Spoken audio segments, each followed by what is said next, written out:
வணக்கம், நான் தான் பிரபாகரன் பேசுகிறேன். போன 27ஆம் தேதி விஜய் பிரச்சார கூட்டத்துக்கு நான், என் பாப்பா, என் மாப்பிள்ளை 3 பேரும் போனோம். போனதில் 2 பேர் இறந்துட்டாங்க. எப்படி இறந்தாங்க, எதனால் இறந்தாங்க எப்படின்னு எனக்கு தெரியல. அதனால் பார்த்தீங்கன்னா நான் சிபிஐ விசாரணை வேணும்னு சொல்லிட்டு நானாகவே பார்த்தீங்கன்னா தான் கேஸ் கொடுத்தேன்.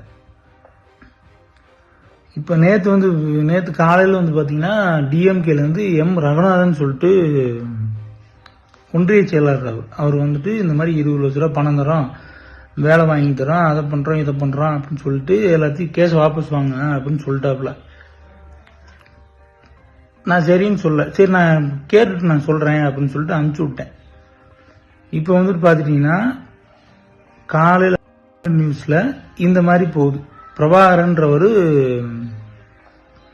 இந்த மாதிரி கேஸே ஃபைல் பண்ணல அப்படின்னு சொல்லிட்டு போகுது. நான் தான் கேஸ் ஃபைல் பண்ணேன். இந்த மாதிரி என் பேர் தான் போடுறாங்க. பிரபாகர் எல்லா கேஸ் கொடுத்ததே தெரியாத மாதிரி போடுறாங்க. அதனால இவங்க இந்த மாதிரிலாம் பண்றவங்க வேற என்ன வேணாலும் பண்ணலாம். நானும் எங்க அம்மாவும் மட்டும்தான் இருக்கு இப்ப என் குடும்பத்துல. எனக்கும் எங்க அம்மாவுக்கும் உயிருக்கு உத்தரவாதம் வேணும். இவங்க இதெல்லாம் பண்றவங்க என்ன வேணா பண்ணுவாங்க. எனக்கு எங்க அம்மாவுக்கும் உயிருக்கு உத்தரவாதம் வேணும். அதுக்கு பாத்தீங்கன்னா சுப்ரீம் கோர்ட்டு தான் உத்தரவு. அது எனக்கு சொல்ல தெரியல, நீங்க தான் பார்த்து பண்ணிக்கணும். நன்றி, வணக்கம்.